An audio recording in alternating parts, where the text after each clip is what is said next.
beautiful Sunday. It is my.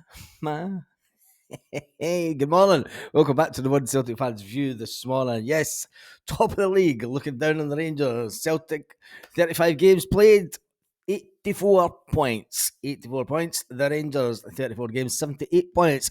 Hearts of Midlothian, 63. Celtic absolutely demolished Hearts yesterday. Well, it was 3-0. But it could have been much, much more. It could have been way more if it wasn't for the goalkeeper. And even the manager has come under a little bit of stick for his comment. I think that they're a bit rattled. Yes, the team across the road, the fans seem to be a bit rattled. 3 million a year. He's just about got the team over the line. Let's not forget he cried like a baby when it didn't look good. No style, no class, but at least he's got a Gucci belt. Oh dear, and all because 80% of it now is mental.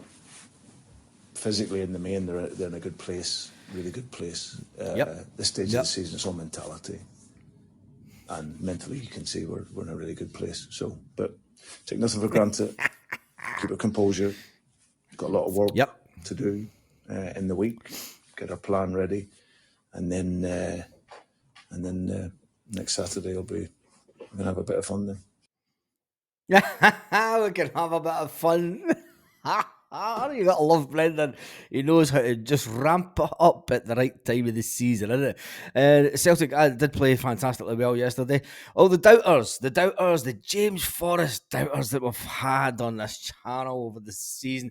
James Forrest shouldn't he be on the pitch? James Forrest did quite well. And then you've got to talk about the captain. Yes, weeks ago, people were saying he shouldn't be back. He was brought back too early. He's not fit. But Callum McGregor in that midfield yesterday, and there was one point he gave the ball away at just outside the Hearts box, and he basically ran back, tackled two players, and got the ball back. Fantastic! It was Scott Brown-esque stuff.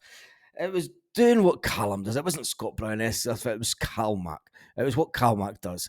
And for people who are saying that he shouldn't be playing, he should be playing for the start. And I think the way that the team finished yesterday was absolutely fantastic. Dyson Maeda took to social media late last night, and he says on Twitter, he says, I was moved by the cheers the moment I entered the pitch.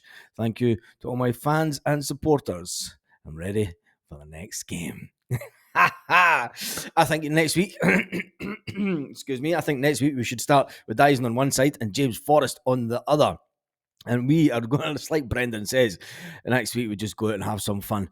You know, next week the players just know they're in touching distance and they just go out and play and have some fun. Brendan's right.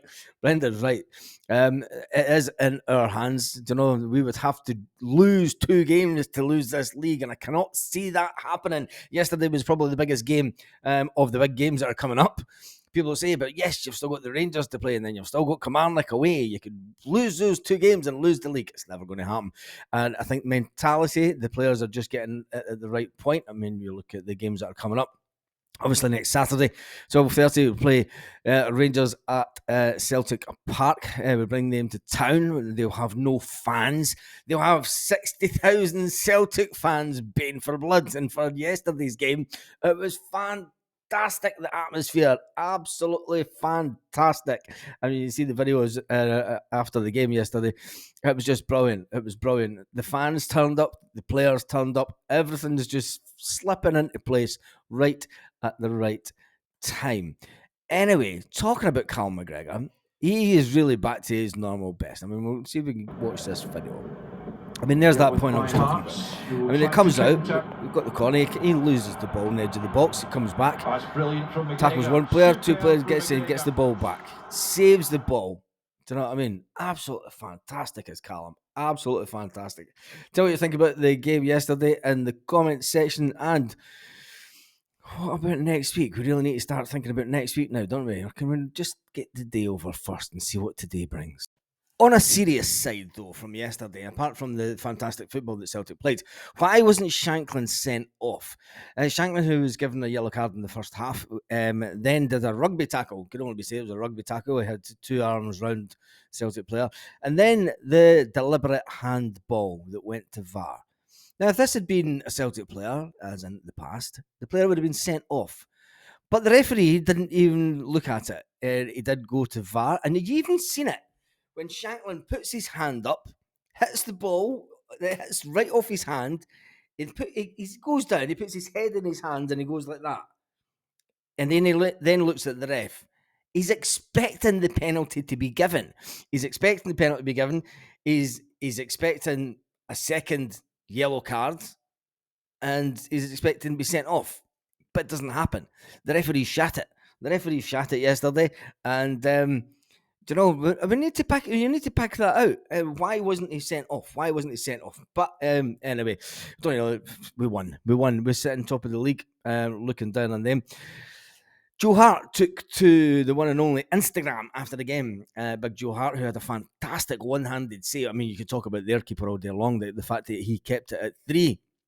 Their keeper made some unbelievable saves yesterday to keep the scoreline down and kind of reasonable, because on another day and another keeper, Celtic were scoring at least 7 or 8 goals yesterday. And when you look at the chances, and Joe Hart is a keeper that is retiring. He is going out on a high. He wants to go on a high. He wants to win the double with Celtic, and he's on his way.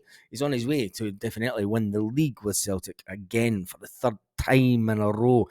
He took to Instagram and he said, "Awesome, big win. What an atmosphere at Celtic." And you can see the love that Joe had in the video that posted yesterday for the Celtic fans and the Green Brigade in the corner. So, man, we need to get a keeper that will be even, well, it needs to be just as good as Joe Hart, let's face it. Aramida took to Instagram also after the game.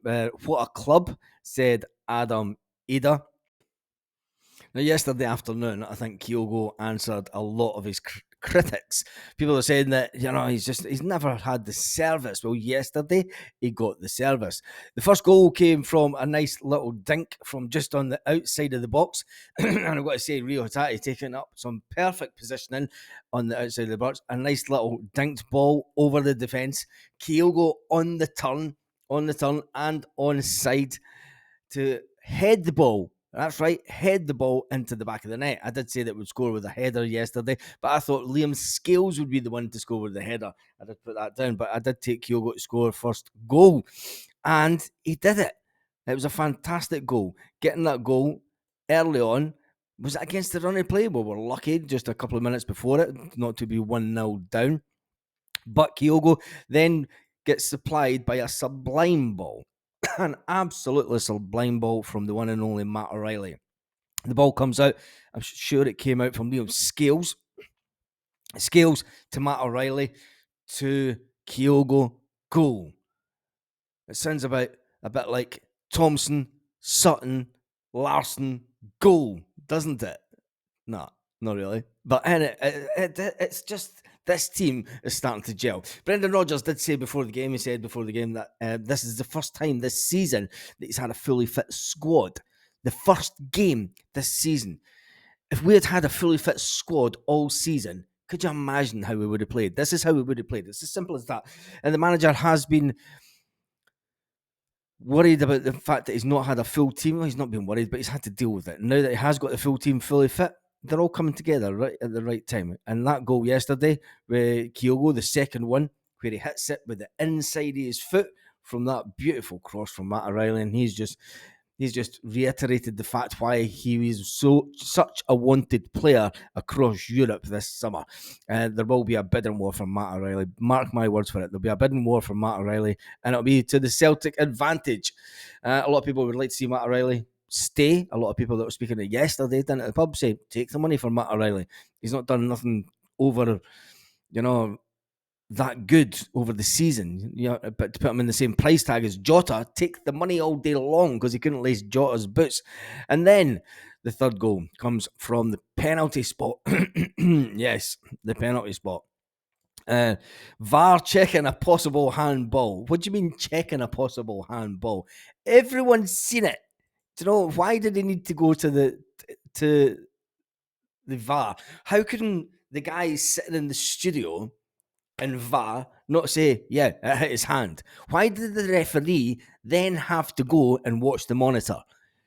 What are these guys getting paid for that are sitting in the VAR studio? Total incompetence, or is it blatant cheating? The fact that, look, it hit his hand. Shanklin knew what was going on. He knew what was going on. He knew that it was going to be a penalty, but he didn't get booked. He didn't get booked. But then up steps the one and only Matt O'Reilly. Matt O'Reilly steps up and scores a cracker of a penalty. Seems to be quite a thing, penalties these days, aren't we? But at least we're scoring them. At least we are scoring them. So the game ended 3-0. It makes sure that we are top of the league. We have extended our goal difference also. We're sitting with 58 goals to the good. So even if we were to lose 2 games, we would still be top of the league by points, by goal difference. We're never going to lose 2 games. Not a chance. Not a chance we would lose 2 games in the next couple of games. Not a chance. Celtic will be crowned champions, and Brendan Rodgers will go to the steps of Celtic Park and answer the doubters, the ones, the fans, the many that said he shouldn't be back. Tell me what you think about Brendan Rodgers now. He's got. He knows what it takes. You know, he knows what it takes. He knows what it takes to get this team over the line. And like he says, it's at this time of the season that Celtic come alive. And next week, you're right. We can go out and play and just have some fun.